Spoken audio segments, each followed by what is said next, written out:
ప్రకాశం జిల్లా పాకల బీచ్ లో విషాదం చోటు చేసుకుంది. సింగరాయకొండ పాకల బీచ్ లో సముద్ర స్నానాలకు వచ్చినటువంటి 5గురు సముద్రంలో గల్లంతయ్యారు. వీరిలో 3 చనిపోగా 2ని స్థానిక మత్స్యకారులు కాపాడారు.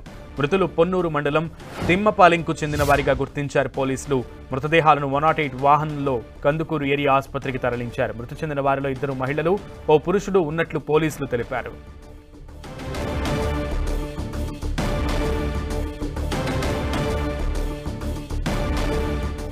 ప్రకాశం జిల్లా పాకల బీచ్ లో విషాదం చోటు చేసుకుంది. స్నానాలకు అని వచ్చినటువంటి వ్యక్తుల్లో పర్యాటకుల్లో 5గురు గల్లంతయ్యారు. ప్రకాశం జిల్లా పాకల బీచ్ లో ఈ ఘటన జరిగింది. ఇందులో 3 మృతి చెందారు. 2ని మత్స్యకారులు కాపాడారు స్థానిక మత్స్యకారులు. అయితే మృతులు పన్నూరు మండలం తిమ్మాపాలెంకు చెందినటువంటి వారిగా గుర్తించారు. ఇక మృతదేహాలని 108 వాహనంలో అక్కడి నుంచి తరలించినటువంటి పరిస్థితి ఉంది. పూర్తి సమాచారం మా ప్రతినిధి శంకర్ అందిస్తారు. శంకర్, ఓ ప్రక్కన వాతావరణ శాఖ కొన్ని హెచ్చరికలు జారీ చేసింది. ఈ నేపథ్యంలో కూడా అక్కడ ఎటువంటి హెచ్చరిక బోర్డులు కానీ లేదంటే పోలీసులు అలర్ట్ కానీ ఏమైనా ఉందా లేదా?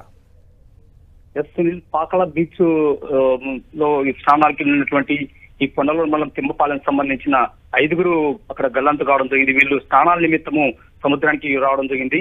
అయితే ప్రధానంగా ఏంటంటే ఇక్కడ ఏదైతే మెరైన్ పోలీసులు ఉంటారో ఈ పాకల బీచ్ పెద్దగా అభివృద్ధి చెందిన కాదు కాబట్టి ఒక ఏదో మత్స్యకారులకు సంబంధించిన ఒక బోట్లు నిలిపే ప్రాంతంగా ఉంటుంది కాబట్టి ఇక్కడ మెరైన్ పోలీసులు ఒక భద్రతా చర్యలు అనేవి లేవు.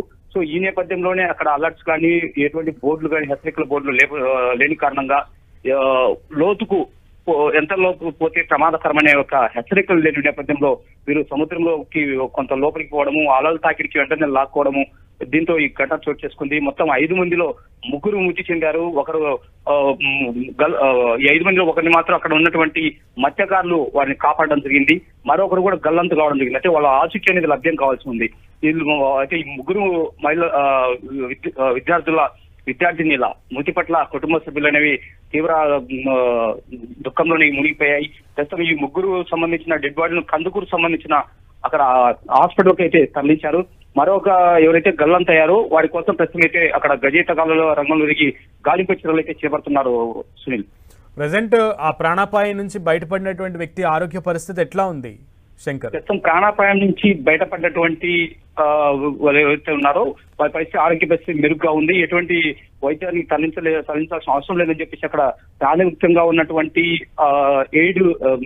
ప్రాథమిక ఎయిడ్ సంబంధించిన అక్కడ వైద్యులు కూడా చెప్పడం జరిగింది. దీంతో అక్కడ అతని హాస్పిటల్కు తరలించకుండా అక్కడే వాళ్ళ ఇంటికైతే సురక్షితంగా చేరుకున్నారు. అయితే మరొకరు ఏదైతే గల్లంతులు అయ్యారో వారి కోసం ఆచూకీ కోసం ప్రస్తుతం మత్స్యకారులైతే తీవ్రంగా శ్రమిస్తున్నారు. కానీ అక్కడ ఆ గల్లంతైన సంబంధించిన కుటుంబ సభ్యులు మాత్రం తీవ్ర ఆందోళన అయితే చెందుతున్నారు.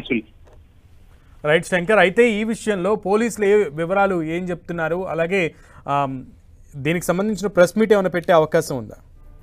ప్రస్తుతం దీనికి సంబంధించిన పోలీసులు అక్కడ విచారణ అయితే కొనసాగుతుంది. అయితే పొన్నలూరు నుంచి ఇక్కడికి స్నానానికి వచ్చారా లేకపోతే ఏంటి అనే ఒక కోణంలో విచారణ కొనసాగుతుంది. వీళ్ళు గల్లంతైన దానిపైన పూర్తి దర్యాప్తు అయితే చేస్తున్నారు. దీనికి సంబంధించిన పూర్తి వివరాలు వచ్చిన తర్వాత మాత్రం దీనిపైన ఈ ఘటన పైన వెల్లడించే అవకాశం ఉంది. ఓకే శంకర్.